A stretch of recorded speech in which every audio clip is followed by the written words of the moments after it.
Jake's POV. How is this happening? I asked, confused. There he was, right in front of me. Not made of fire, not half-dragon, not even blurry. Just there, floating in a void, moving like he was standing on solid ground that didn't exist. I overwrote the spell that is connecting you and this failing. But how? This will be the last time we ever speak, young Jake, he said, putting his hand on my shoulder. That's when I noticed I had a body. Every time I've looked through his or Dage's memories, I've just been watching through their eyes, but now I'm not. I'm burning up what is left of my soul inside yours, so we do not have much time. Why are you doing this? I asked. Because you've given up. Given up? On your hunt. On your revenge. Deja. That is not his name anymore, but yes. Why do you care? I pulled away from his hand, suddenly feeling very defensive. Because I'm dying, and when that happens, he will be free. What? In less than 1 month, I will be dead. The crack between the ether and this world will open, and the dragon will step out. And when that happens, this whole world will be destroyed.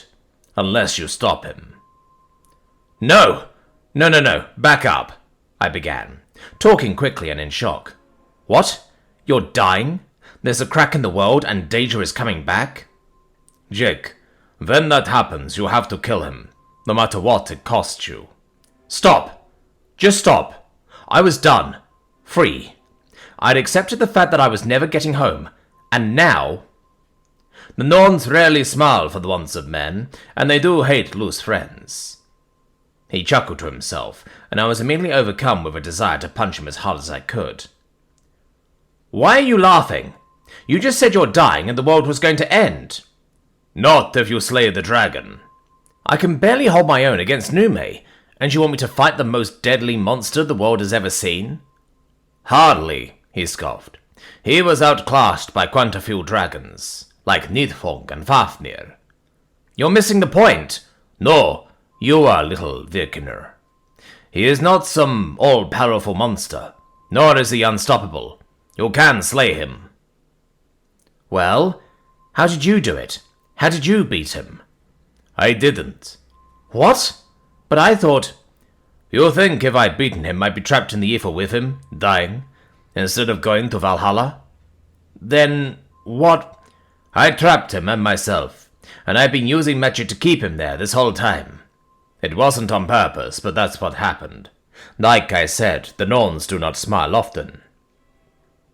He shook his head and sat down. To me, it looked like he was floating on a non-existent chair. What changed? When he took you from your body and left the ether, I was left alone there. He looked pained and took a steadying breath. The ether is not a gentle thing. It exists in a realm that is a chaotic storm. Any ether, what you call matter, that enters the storm, that is not in line with its own nature is... remade. I don't understand. That is fine. When I am gone, my memories will remain, and you can learn everything you want to know from them. He looked down at his hand as it began to fade away. Okay, it's almost time. You have to kill the dragon. Swear on me that you will. I can't. I don't have what it takes. You killed those Numi when you were surrounded and fighting on the island of Sangu, did you not? You have what it takes, Vikiner. I am not a Viking, I yelled. Half of his arm was gone now, like smoke drifting away. No blood poured from his wound, no bone poked out, just a hollow shell hiding a deep darkness. No, but you have the soul of one. Damaged though it may be, it still cried out for revenge. Damaged? And whose fault is that? You and Deja both forced yourself into my mind, I yelled. Then a sickening thought came across my mind. Wait, is he inside me too? With you gone, what will... He took the portion of his soul from you when he took your body. But it was not us that damaged your soul. It was your master, Suma. Suma? What?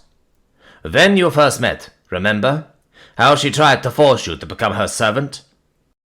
I have some experience with that myself, so I know how it feels. He looked down at his shoulder, which was starting to disappear, and reached out his good arm suddenly, forcing it through my chest like a ghost passing through a wall. I seized up, frozen, unable to move. Like fire, pain spread through my whole body, eating me alive. I tried to scream, but could only manage to gasp and grunt, struggling to even breathe through the pain. So long as you are bound to your master's soul, your will shall bend to hers. In your words, she has, I think you'll say, reprogrammed you. As he pulled his hand free, I collapsed, breathless, to the non-existent ground. She wanted a familiar, one who was perfect in her eyes. That's what the rite of dominance does. It replaces the familiar's desires with that of the master's. While she was not able to finish the rite, that does not mean it had no effect. I looked up to him, panting, the pain not left gone, but dulled. She wouldn't. With what little knowledge of the lay remains in this era, I doubt she even knows what the spell does, beyond allowing a master to control a familiar. Either way. Both of his legs were gone now, and he was a floating torso with one arm. It's time, Jake. What did you do to me? Prepared you for this, he said, and flung what was left of himself at me. I put my hand up to block him, but his whole body passed right through them. The moment his head touched mine, the pain returned, but worse. If last time was fire all over my body, this was lightning, focused and pure. Every kind of pain you can imagine hit me all at once. There were bounders on my limbs, crushing them. Needles in my eyes, digging into my brain. Every inch of my skin was being pulled apart, flayed like fish and stitched back together. "Jake!" Sumi yelled, drowned out by my own screams.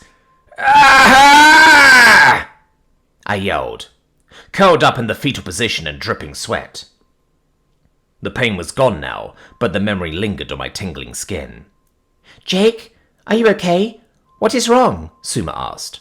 One of her wings was bent in an unnatural direction, clearly broken. The Nume that I'd been connected to was lying still a few feet away, right where he'd been earlier when the delve started. "What happened?" I asked. My hands clenched into fists so tight, my knuckles turned white. A trickle of red blood fell from my swollen right wrist. It hurt, but nothing like the pain before. "You just started screaming and flailed around wildly," Lieutenant Datu said. "Suma, are you all right?" I asked. "I will be fine," she said, and began to cast a healing spell on herself. Her bone pulled itself back into place with a sudden and sickening crack. Suma winced and stretched her wing out slowly to test it. "I'm sorry," I said, wiping the sweat from my head with my left hand. "Wait! My hand!" I shouted. "It grew back while you were screaming," Captain Giguales said. "It was disgusting," Nine added, looking more green than blue for a moment. "Jake, what happened?" Suma asked.